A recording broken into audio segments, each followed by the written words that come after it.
pessoal, eu sou o psicólogo Rael de Mello e hoje a gente vai conversar um pouco sobre os gatilhos da ansiedade. Muito bem, a gente sabe que a ansiedade ela é uma coisa multifatorial, quer dizer, são vários fatores que influenciam um estado ansioso. Eles podem ser biológicos, psicológicos ou até mesmo sociais. Dentro dos fatores psicológicos, existem o que a gente chama de gatilhos da ansiedade ou gatilhos ansiogênicos. O que são eles? São elementos ou estímulos, sejam internos ou externos, que iniciam ou intensificam um estado ansioso. Um exemplo dos gatilhos internos são as sensações que a gente tem do nosso próprio corpo. Por exemplo, a taquicardia, o próprio tremor quando a gente fica nervoso. Isso às vezes a gente identifica e vendo esses gatilhos, a gente pode ficar mais ansioso do que a gente está. Outros gatilhos internos são as fantasias negativas.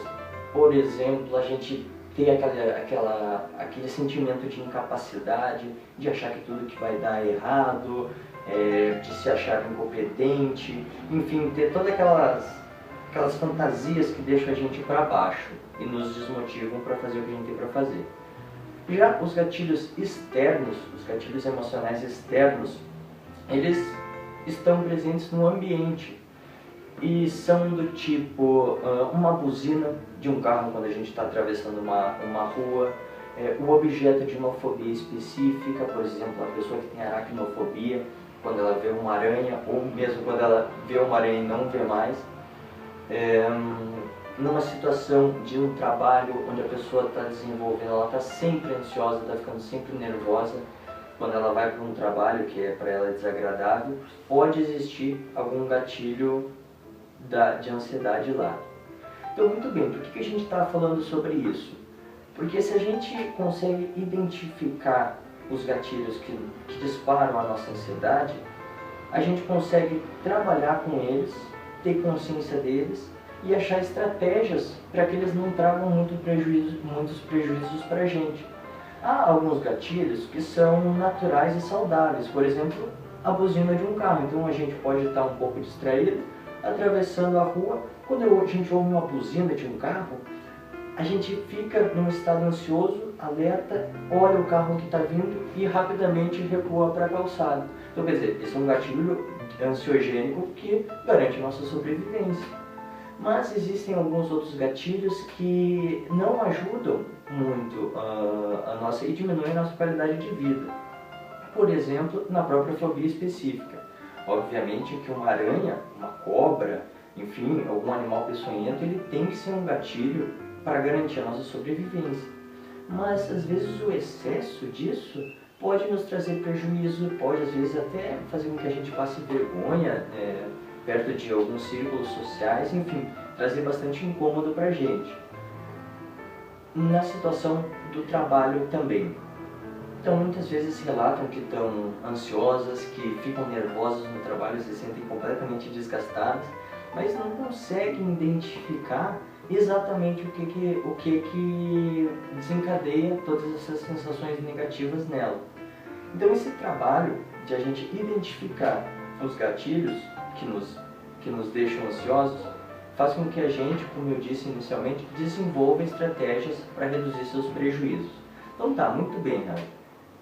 E como que eu posso fazer isso?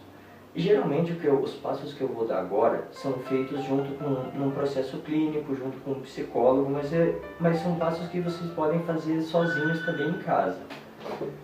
Primeiro passo então, é tu identificar se o gatilho ele é saudável ou não. No caso da buzina, no caso de uma freada de carro, de um barulho inesperado, são obviamente saudáveis. Mas no caso do trabalho ou no caso das fobias específicas, não são tão agradáveis assim. Então, identificados isso, vocês vão pegar um papel e uma caneta, que nem eu estou aqui, vocês vão dividir a folha no meio e do lado vocês vão fazer sempre 3 perguntinhas: o que, quando e onde. Isso vai ajudar em que vocês identifiquem melhor os disparos E às vezes o que pode inicialmente ser considerado um gatilho, pode na verdade não ser, e um outro fator ser um gatilho mais importante.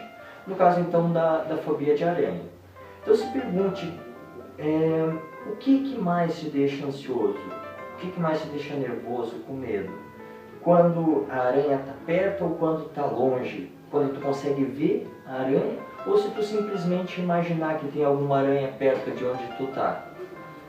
O mesmo vale para outros, para ratos, para cobras, enfim, para outros tipos de animais. Obviamente que se for uma ameaça real, você deve dar atenção para esses gatilhos.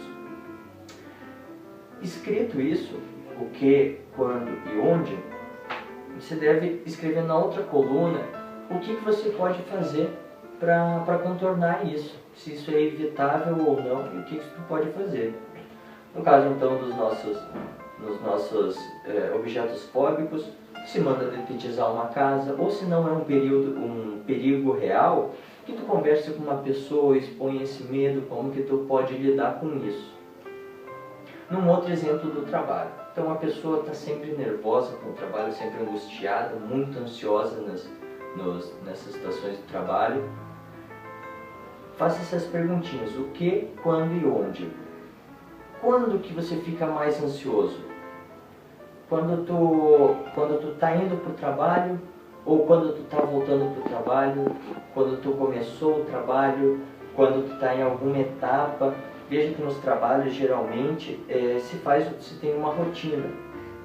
Talvez exista algum momento dessa rotina que tu sinta mais ansiedade. Então, tu escreve nesse ladinho na coluna, tal momento, ou quem sabe é mais de um momento, você escreve lá. Onde? Às vezes é um local.